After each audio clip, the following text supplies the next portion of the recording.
audio jungle.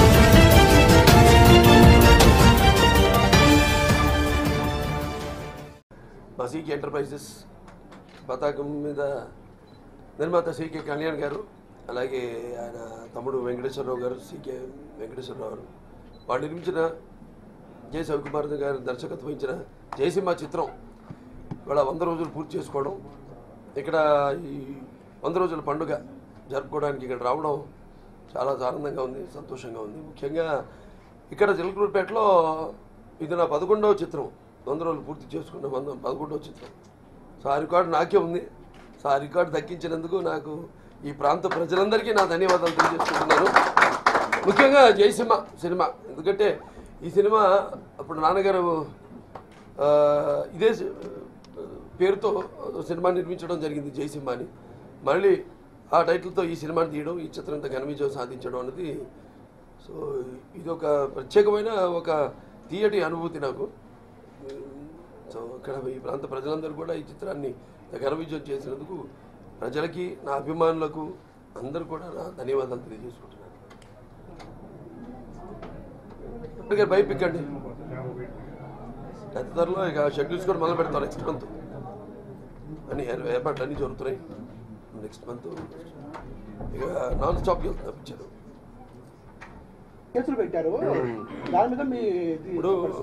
అది నాకు చాలా బాధ కలిగించింది ఎందుకంటే నేను ఎక్కడ కూడా ఎవరు కూడా ఎక్కడ వాడకూడని పదాలు కానీ భాష కానీ అటువంటివి ఏమి వాడలేదు నేను నాకు తెలిసినంతవరకు హిందీ నేను బాగా మాట్లాడతాను ముఖ్యంగా హిందీలో మాట్లాడడానికి కూడా కారణం చెప్పాను ఆ రోజు ఇది కేంద్రానికి బాగా గట్టిగా వెళ్ళాలి మన ఏంటి మన ప్రజల యొక్క బాధ మన యొక్క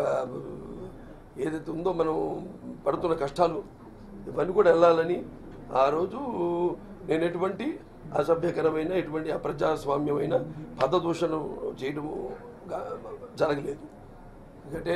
మీరు కాబట్టి అది చూసుకోవచ్చు క్లిప్పింగ్స్ అన్నీ మళ్ళీ చూసుకోవచ్చు దాంట్లో తెలుస్తుంది మీకు కొందరు కావాలని దాన్ని మ్యూట్ చేసి ఏదో కొన్ని వాటిని నాకు తెలుస్తుంది నేనే కాదు విన్న వాళ్ళందరికీ కూడా తెలుసు అక్కడ ఇంకా కొందరికి అనుమానం ఉంటే మళ్ళీ మనం చూడండి మీకే తెలుస్తుంది అటువంటి సంస్కారం కూడా కాదమ్మా ఎందుకంటే మాకు కేంద్ర ప్రభుత్వం ముఖ్యంగా మోడీ గారు ఎప్పుడైతే మనం పొత్తు పెట్టుకున్నాం ఎప్పుడైతే మళ్ళీ మనకి ఒక కొత్త నాయకుడు వస్తున్నారని కానీ జాతీయ స్థాయిలో మనకు కూడా ఒక గౌరవం ఉంటుంది ఆయనంటే కానీ లాస్ట్ ఏదైతే బడ్జెట్ సెషన్ జరిగిందో ఇప్పుడు చెప్పాను ఈ 4 సంవత్సరాలు ఎలా ఎదురు చూసేటే సామధాన భేద ఇక చివరికి భేదానికి ఇక అంతే ఇది లాస్ట్ జరిగింది లాస్ట్ క్యాబినెట్ సెషన్లో మనకు కూడా మొండి చేయి చూపించడంతో నాదే కాదు ఇది బాధ ప్రతి ఒక్క తెలుగువాడి బాధ ఇదేంటి ఇలా మనకి మొండి చేయి చూపించారు అన్న మనం ఇక్కడ ప్రభుత్వం కూడా ఎంతో నమ్మకం పెట్టుకుని ఎన్నో ఇప్పుడు రాజధాని నిర్మాణం అయితేనేమి పట్టిసీమ ప్రాజెక్ట్ అయితేనేమి ఇట్లా ఎన్నో పెట్టుకున్నప్పుడు ఇలా ఒకసారి ఎట్లా ఉంటుంది ఒకసారి ఆ సంభ్రమాశ్చర్యానికి లోనే ప్రజలంతా ప్రభుత్వం పక్కన ప్రజలు జవాబుదారీ ప్రభుత్వం తెలుగుదేశం అంటే ఎప్పుడు నాన్నగారి నుంచి కూడా 82 ఎప్పుడైతే పార్టీ తీసుకొచ్చారో కొత్త వరవడి తీసుకొచ్చారు మళ్ళీ ఎటువంటి పరిస్థితుల్లో పునరావృతం అవుతుంది ఏంటి మనకి అన్నట్టు అందరం టోటల్గా ప్రభుత్వం ఏంటి ప్రజలు ఏంటి అందరూ కూడా ఇది అయిపోయింది ఇక కనీసం దీంట్లో అన్నా మాకు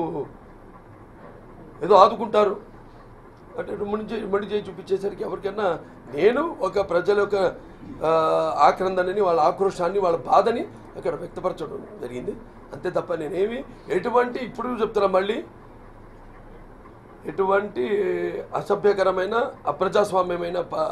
పదదూషణలు మాత్రం నేను చేయడం జరగలేదు అక్కడ ఎటువంటి వాడకూడని మాటలు నేను అక్కడ వాడలేదు మంచిది ఏదో పద్ధతికి వస్తే మంచిది ఇప్పుడు రకరకాల కాస్టింగ్ మేనేజర్స్ కూడా ఉంటారండి అప్పుడు ఒకళ్ళని కాదు ఇప్పుడు మెంబర్స్ ఉంటారు జూనియర్ ఆర్టిస్ట్ అసోసియేషన్ ఉంది అలాగే కొందరు మోడల్స్ సప్లై చేసే ప్రైవేట్ వాళ్ళు ఉంటారు ఇలా రకరకాల దాన్ని ఒక తాటి మీద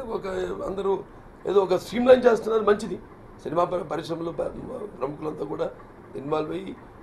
ఇప్పుడు ఒక తాటి మీదకి రావడం చాలా మంచిది ఆరోగ్యకరమైన వాతావరణం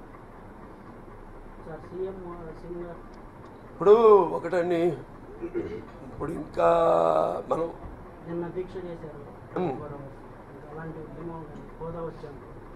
ఉద్యమాలు జరుగుతాయండి, ఉద్యమాలు జరగకుండా ఎక్కడ అవుతుంది. ఇప్పుడు మన ఎప్పటికప్పుడు మనం మొత్తం ఇప్పుడు ఇదేంటంటే మనం జరిగింది మొత్తం జరిగిన అన్యాయం మొత్తం దేశం తెలియాలి మొత్తం. ఎందుకంటే చంద్రబాబు నాయుడు గారు ఉంది ఆయన ఒక బ్రాండ్ వాళ్ళ మన ఆంధ్ర రాష్ట్రానికి. వాళ్ళ మన ఉమ్మడి రాష్ట్రంగా ఉన్నప్పుడు కూడా హైదరాబాద్ అంత డెవలప్ అవ్వడానికి కానీ లేకపోతే మిగతా ఇండస్ట్రీస్ అన్నీ రావడానికి కానీ ఆయన మీద నమ్మకంతో ఆయన శ్రమ కృషి ఆయన మేధో సంపత్తి దానివల్ల అన్నీ వచ్చినాయి. సో అలా ఆయన బ్రాండ్ ఆయన వచ్చినా కూడా ఆయన మీద నమ్మకంతో పెట్టుబడులు అలాగే కేంద్రం కొంత సహకరిస్తే ఇంకెంతో అద్భుతాలు సృష్టించవచ్చు మనం. అటు అదే నేను చెప్పేది అక్కడే బాగా బాధపడ్డది జనం. ప్రభుత్వమే కాదు, ప్రభుత్వం పక్కన పెడితే ప్రభుత్వం మాకు చెప్పే బ్రాండ్ చంద్రబాబు నాయుడు గారు అన్నాడు ప్రజల యొక్క ఆవేదనే నేను అక్కడ వ్యక్తపరిచింది. ఎంతో బాధాకరమైన విషయం ఇప్పటికీ తెలుసుకుంటే మంచిది. ఇప్పుడు ఉంటాయండి ఒక నేను అన్నట్టు ఒక స్థాయి ఒక డెడ్ లైన్ ఉంటుంది. అది మనం సెషన్ అయిన తర్వాత కూడా అప్పటికి మేము ఎక్స్పెక్ట్ చేశాను అనుకుంటాం. 2-3 డేట్లు ఇచ్చారు కూడా ఆయన చంద్రబాబు నాయుడు గారు మన ముఖ్యమంత్రి గారు ఇవ్వడం జరిగింది. దానికి కూడా వాడు స్పందించకుండా సో